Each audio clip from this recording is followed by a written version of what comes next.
to go with like a really cheesy analogy, I could say that finding a networking group that's your perfect fit is a lot like being on the show The Bachelor or The Bachelorette. You are the Bachelorette. You are going to be dating, quote unquote, all of these different networking events until you find the ones or one that is right for you.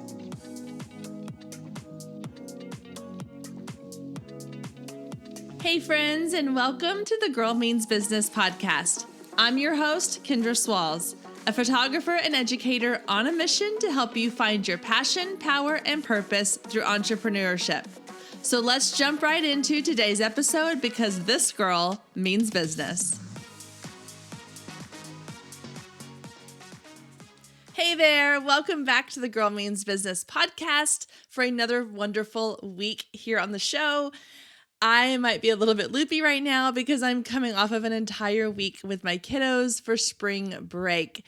We didn't go anywhere for spring break. We decided to just have a little staycation here at the house, but my husband was out of town for a lot of the week, and so it was just me and the girls, and I'm exhausted, kind of running on fumes right now. They're back in school and things are getting back to normal, but it just gave me a little taste of what summer's going to be like, and I don't know that I'm quite ready for it just yet.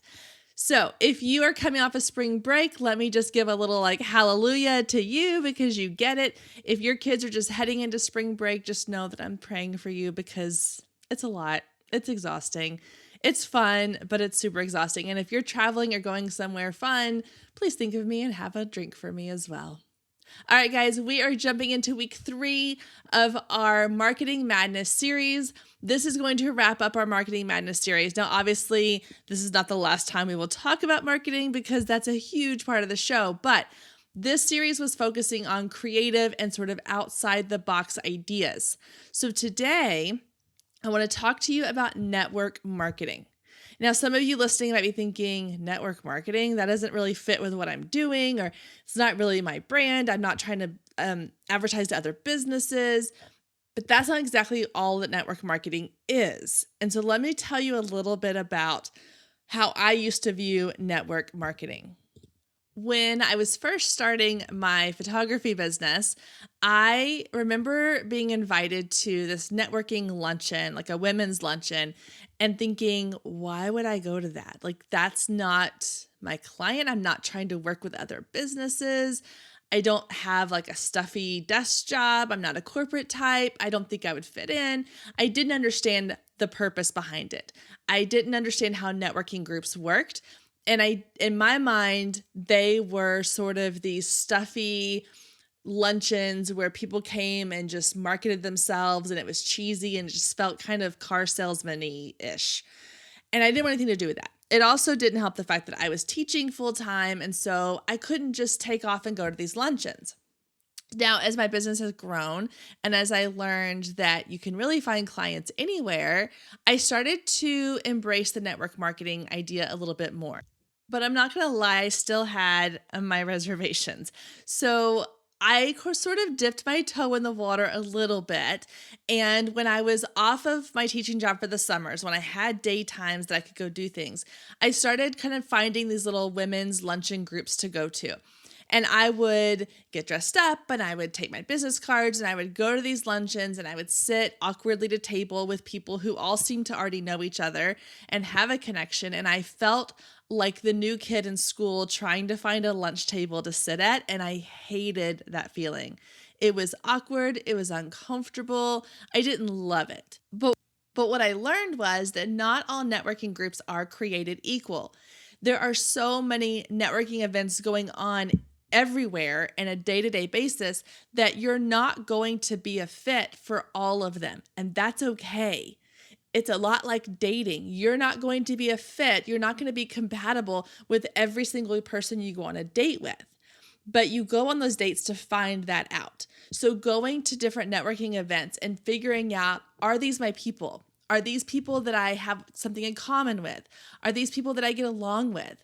Are these businesses that I feel like I could work with or that we could offer something of value to each other? Is the environment something that is conducive to what I like to do? Is it sitting in a stuffy conference room talking? Is it going out to happy hour and having drinks and appetizers? Is it doing something fun as a group?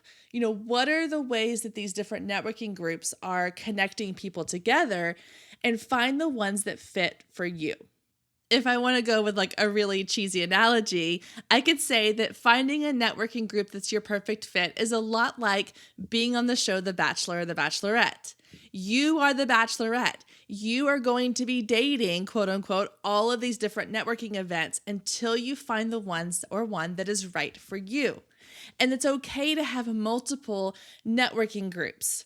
So you might have one that's a really great fit because they have a happy hour once a month that you really love going to.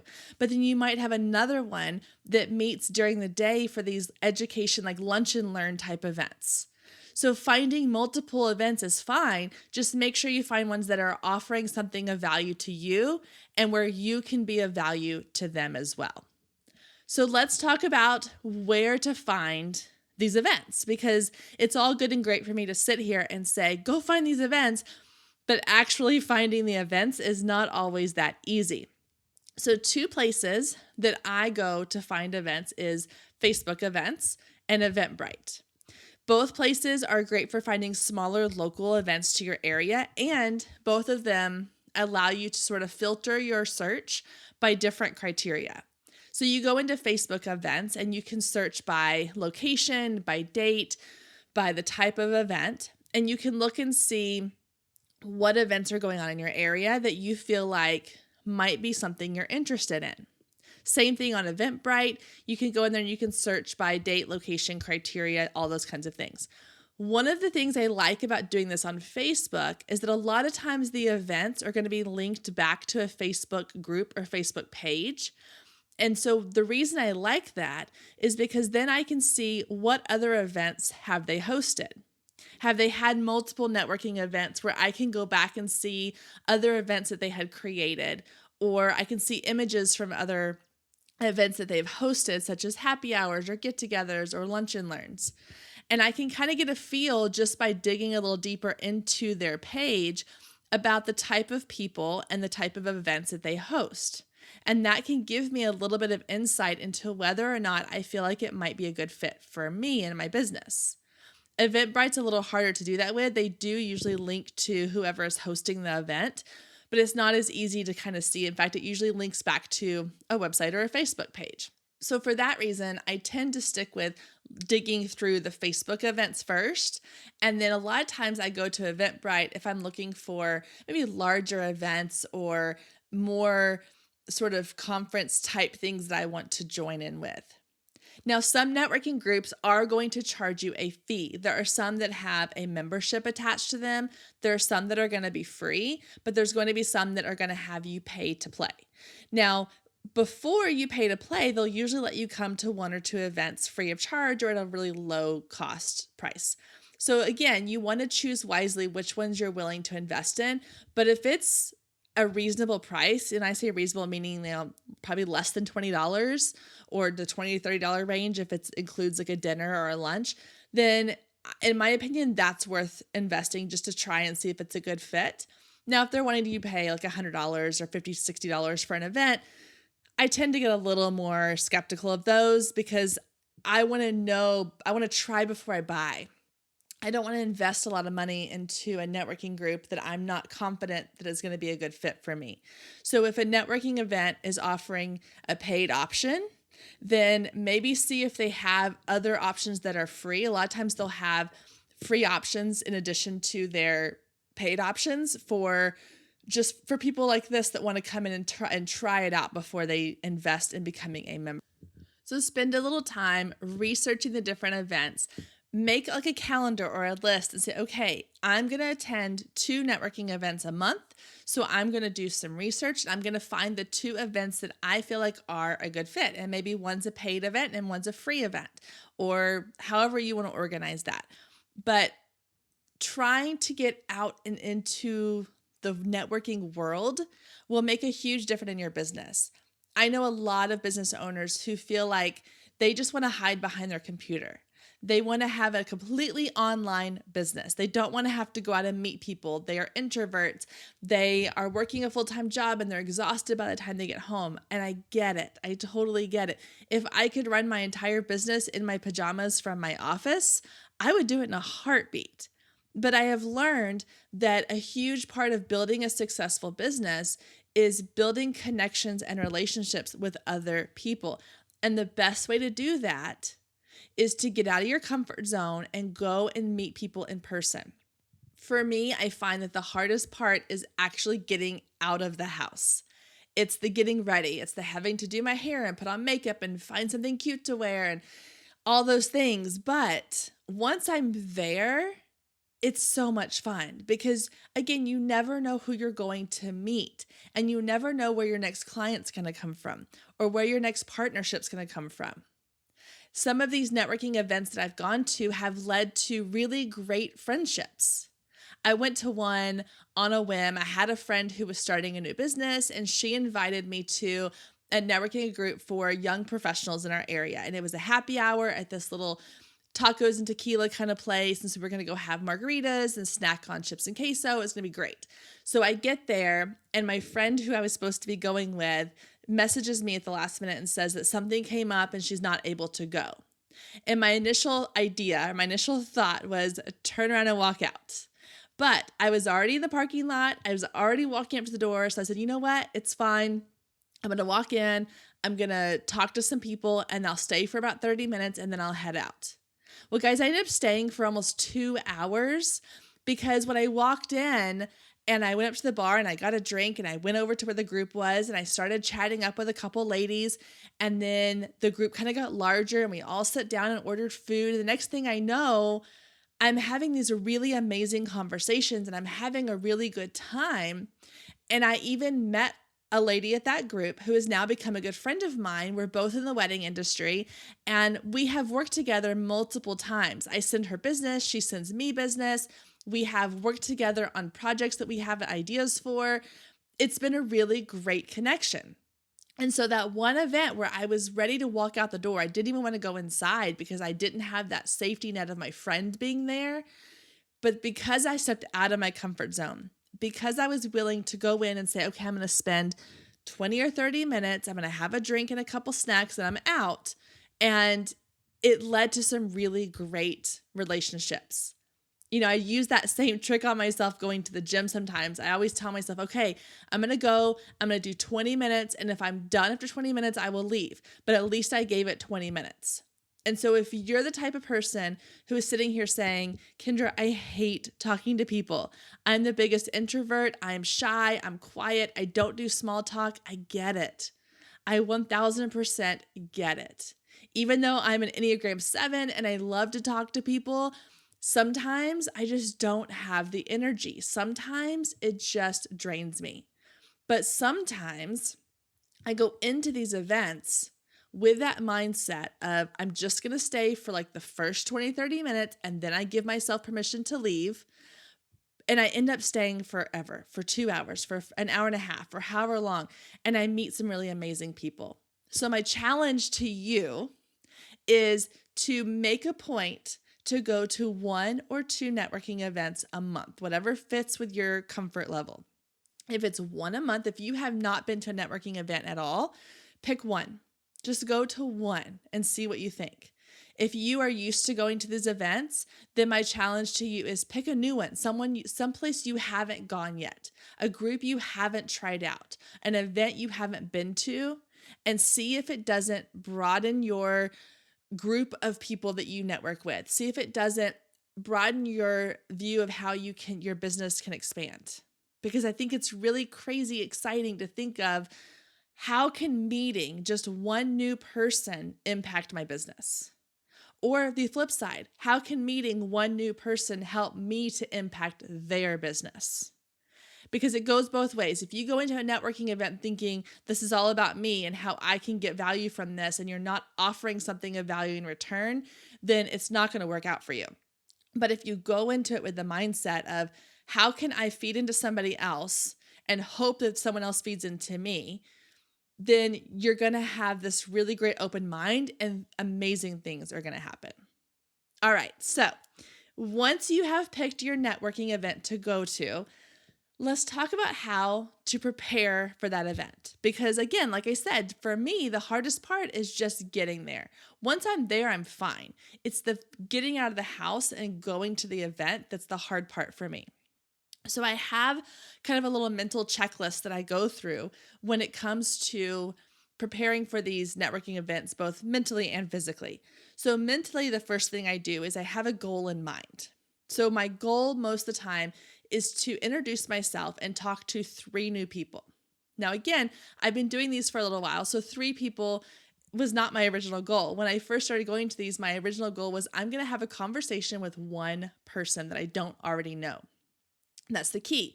It's easy to say I'm going to talk to one person if you go with your business BFF and you talk to each other the whole time. That's not helping you network. That's not your one person. So you have to say, my goal is to meet and talk to one new person. Or maybe it's 3 new people. However you want to set your goal based on what you feel like you're capable of doing. That's your choice. But going in with a goal in mind helps you to make sure that you kind of stay focused and that you don't get distracted by listening to all these other people and not having a conversation of your own.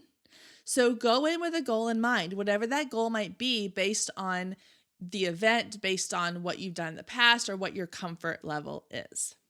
So that's how I mentally prepare myself for a networking event. Now, physically preparing myself, I want to make sure that I dress to feel really good. If you go back and listen to episode 43, where I interview Jennifer Mackey Mary and we talk about dressing to feel your best, we talk about the fact that dressing to look good doesn't always mean wearing a power suit or wearing a dress or wearing even like dress pants. You want to dress to show off who you are as a person, as a creative, as a business owner. You want to dress somehow that shows off your personality and your style, but also makes you look professional. Now, obviously, you need to dress for the event as well. So if you're going to a really nice luncheon, then you might want to wear a cute dress with a jacket and some boots. Or you might want to wear a skirt and a top or some dress pants and a little dressier shirt. If you're going to happy hour where it's at this really cool indoor-outdoor bar, then nice jeans and a cute top will do just fine.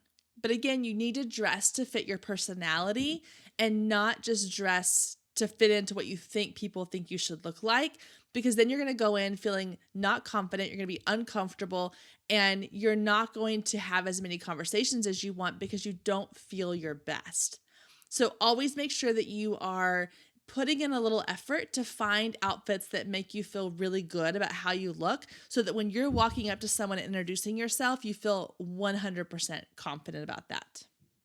The next thing I always make sure that I do, and this may seem super obvious, but let me tell you it's not, bring business cards.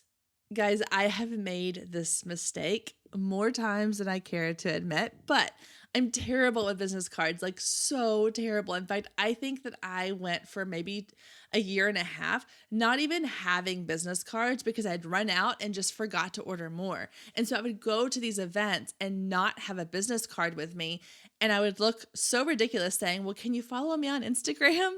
And while that might be something people do anyway, they're going to follow you on Instagram, or you can pull up your Instagram account and let them follow you, or Facebook or LinkedIn or whatever platform you want them to find you on. But you need to have a business card as well. So make sure that you have some in your purse or in your pocket or whatever you're bringing with you. Have a handful of business cards to make sure that you have something to give out to people.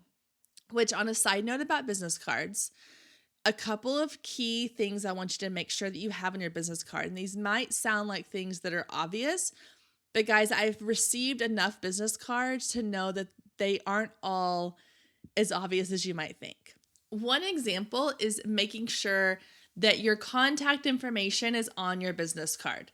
Now, I know you're probably thinking, well, duh, I'm going to add my contact information on my business card. But guys, I have received so many business cards that surprisingly don't have this information. They might have beautiful photos and a gorgeous logo, and they might even have their ad or their website, but they don't have like an email or a phone number. If I'm handing out my business card to a potential client or a potential partner to work with for another business, I want it to be as easy as possible for them to get a hold of me. I don't want them to have to go dig through my website to find a contact form. I don't want them to have to go to my Facebook page and Facebook stalk me to get a hold of me. I want to make it as easy and simple as possible. So I'm going to add my email address and my phone number to my business card. Now, the second thing is you want to make sure that your business card makes it very clear on what you do. Again, I've received a lot of business cards where it has a great logo that is their name or that is their company name, and they have their website there. They may even have an email address, but they don't tell me what they do. If you're a photographer and your business name does not say photography, or even if it does, tell me what type of photographer you are. Do you specialize in families? Do you shoot weddings? Do you do headshots? Do you do some off-the-wall crazy photography service that I'm not aware of? Because if I receive your card and I'm looking for a family photographer and all you do are weddings, then I need to know that before I reach out to you. Now, of course, you might be thinking, well, they'll go to my website. They'll see that I only do weddings. It'll be fine. Guys, don't assume that people understand that. I have nothing on my photography website that says I do families. I have no newborns. I have no maternity stuff. I have none of that on there. No kids, no babies, nothing. But it never fails that multiple times throughout the year, I receive emails from potential clients asking if I shoot newborn sessions or if I offer maternity sessions or if I do families. People don't always understand or know, so you have to be very clear and tell them what it is that you do. So if you are a photographer that specializes in wedding photography, put that on your card. If you are a hair and makeup artist and you offer both hair and makeup services, put that on your card. If you are a real estate agent who specializes in first-time home buyers, put that on your card. Because you want people to know what you do. Because if they're going home at the end of the day with a stack of business cards, and yours has a really beautiful logo with your name on it and your web address, and that's all, they're not going to remember who you are or what you do. So make sure you have something on your card that tells people what it is that you do, how you serve people, or the product or service that you offer. Now, the third thing that I suggest having on your business cards is a little more of a personal preference, but I'm going to give you my perspective from a client point of view. And that is to add your headshot to your business card. Now, here's a perfect example of why. I am terrible with names. Like to the point where you could tell me your name and 30 seconds later, I probably forgot it. It's something that I'm really trying to work on, but I always joke that I wish that everybody had like a name tag with their Facebook profile photo on it, because that's what I recognize. When I'm scrolling through Facebook, I don't pay attention to the names, I pay attention to the photos. And so the same thing in real life. I'm looking at your face, I'm taking in your face. I'm not always listening for the name. So when I go to a networking event or when I'm out somewhere and someone hands me their business card, if it has their face on it, I'm immediately like, oh my gosh, this is the best thing ever, because now I don't have to worry about remembering a face and a name separately. I can see them together. And this is a nice reminder that, okay, her name is Taylor and I need to make sure that this is, I call her Taylor, or this is Sarah. I'm going to be reaching out to Sarah. This is what she looks like. It's a really easy way for people like me who struggle with remembering names to have a visual of who they were talking to. We all like to think that when we meet somebody and when we share our business with them, that they're going to be just as excited about our business as we are to share it with them. But the reality is, whether it's talking to somebody at a networking event or meeting with a client or talking to somebody about what you do out in public, there's so many things coming at us in a day. There's so much information being thrown at us that it's really easy to forget things. I forget what I'm doing when I walk across the house sometimes, and my house is not that big. And so I know how easy it is to get distracted. And so when I'm talking to somebody and I'm thinking about the fact that here I am sharing my services with them, sharing what I do with them, and I give them my business card, and it's got my beautiful logo, and it's got some pretty pictures of some photography that I've done and my contact information, and it goes into their purse or goes into their bag, when they go home at night and they're looking at, okay, this is Paisley Lane Photography, which one was she again? What were we talking about? They have to then go to my website, go to the About Me section to find a picture of me. If my picture is on that business card, then when they go to pull up that business card and look at who all they talked to that day at that event or at that show, or that they ran into out in the store, then they're going to have a face with a name right away, and they're going to make a connection to the product or service I was offering and the person they were talking to. And guys, in a business, in a world where personal connection is huge, we want to make sure we take advantage of every opportunity that we have to have those personal connections. Because it's not what it is that you're selling that's going to draw them in. It's the person behind the brand that's selling it, and that's you. So having your face on your card, getting yourself to these networking groups, and having this face-on-face, interactions are going to be really huge. Okay, so now that you have your business cards ready to go and you show up to the networking event, how do you make a good impression? How do you stand out in people's minds when there's 100 people in the room that they could potentially talk to? So my first tip for that is to make sure that you make a really strong introduction. You hear a lot about like elevator pitches. I don't really believe in elevator pitches necessarily. They come across a little too salesy. And I know for me, when I go to meet somebody and I shake their hand or I say hi and they immediately go into this 30-second, really rehearsed kind of spiel about what they do, it immediately kind of turns me off. So what I prefer to do instead is have a very loose idea in my head of a couple of ways that I can introduce myself and what I do that is going to get people interested and asking follow-up questions. Because you want people to be intrigued about what it is that you do. And you might be thinking, well, what I do is boring. I don't have intrigue. Find a way to make it interesting. And one good way to do this is go to these networking events and listen to how other people introduce themselves. And think about, what did I like about that one? Or what did I not like about that one? Or, oh, that one came off really salesy. I don't want to use that tactic. So figuring out what you do and don't like from other people's introductions can help you as well. So one way that I've done this is when I go to a networking event and I mention that I am a photographer, but I don't just say I'm a photographer, because a lot of people hear photographer and they think, well, you do everything, right? You do families, you do babies, you do weddings, you do seniors, you do it all.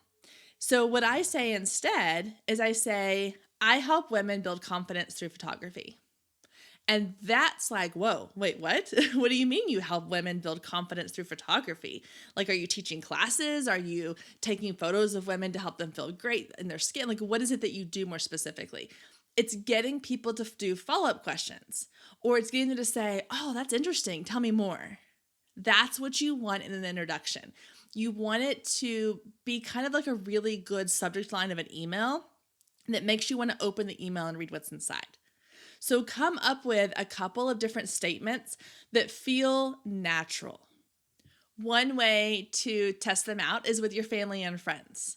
So ask them to pretend that they are at a networking event and they've just met you and they say, oh, what is it that you do? And then throw out a couple of these lines and see which ones feel natural and which ones feel a little too scripted, a little too forced.